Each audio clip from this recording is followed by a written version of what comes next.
Bring yourself into a dignified but not uncomfortable position. Allow your eyes to come gently closed if you feel comfortable doing that. You can imagine that your awareness is sort of like a flashlight, and you can shine the focus of your awareness on your breath. Dr. Robert Baldwin is directing a mindfulness session at the Experiential Health Center.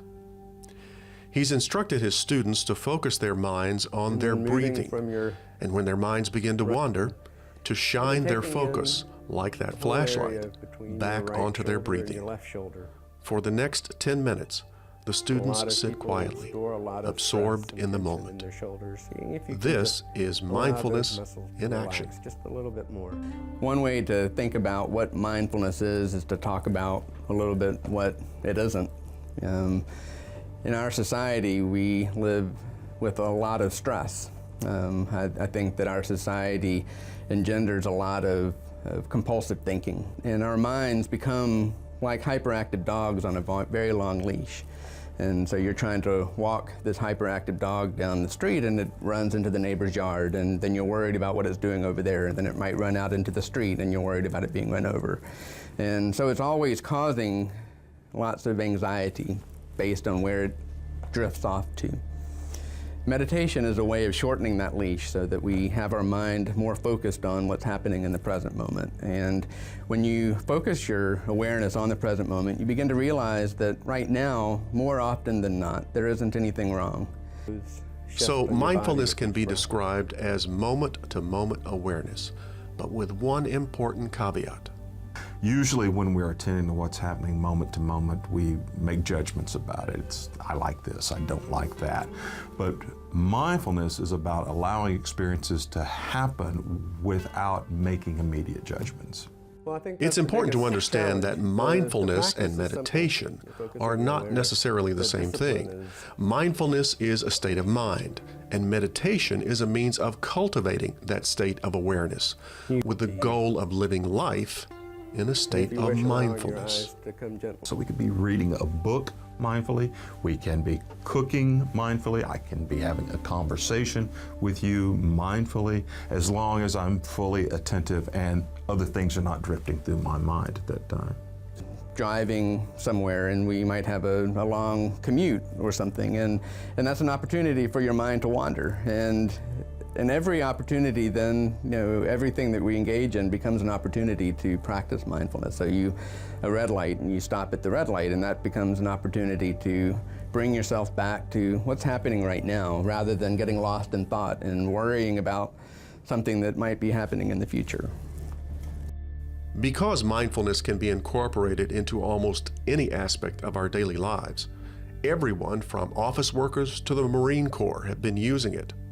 In a 2008 study of Marines about to be deployed in Iraq, 12 minutes of meditation a day resulted in improvements in sleep, cognitive and emotional testing, and athletic performance. Dr. Baldwin uses mindfulness and meditation at the VA hospital in his treatment of veterans with post-traumatic stress disorder. And so I found that using meditation is a useful way to help veterans stay focused on what's really happening in the present moment and not to continually relive painful experiences. It's important to be able to resolve and work through some of these painful experiences, but there are a lot of times throughout your day that it's not helpful to be really reliving these painful experiences. When you're interacting with a loved one or a friend or family member, reliving a painful experience that happened in a combat zone, for example, makes it difficult to relate to your family. And so using meditation as a way to increase a veteran's ability to stay present and connect with people in their immediate surrounding is a useful tool. Now consider what mindfulness is. This is the morning mindfulness session of the VA hospital's chaplains. They devote about 45 minutes before starting their daily rounds to quiet meditation. As supervisor of the chaplains, Alan Bell believes mindfulness training can control what he calls split-mindedness. I find I need that in order to get centered for the day.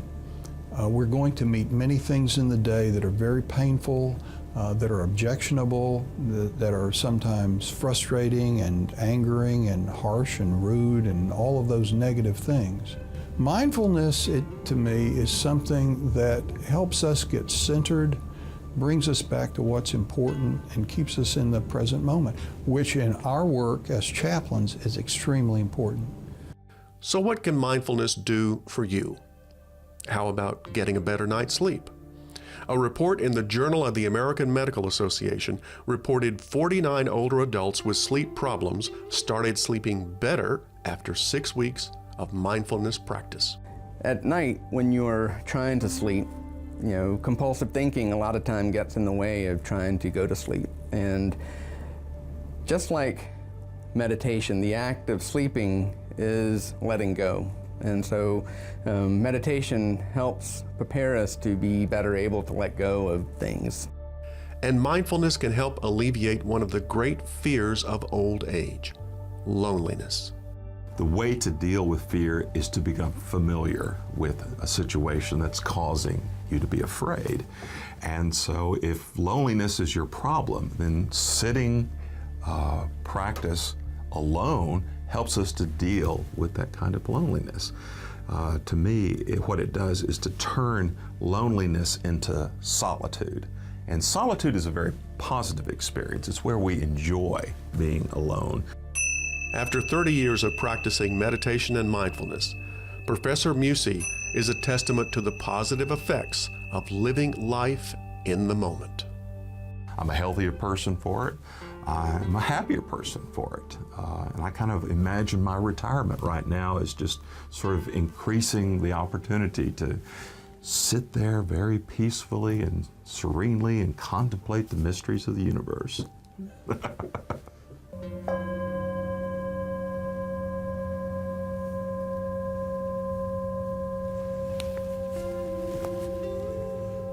To allow your awareness to return to the room and maybe bring some movement into your hands and feet. And when you're ready, allow your eyes to come gently open.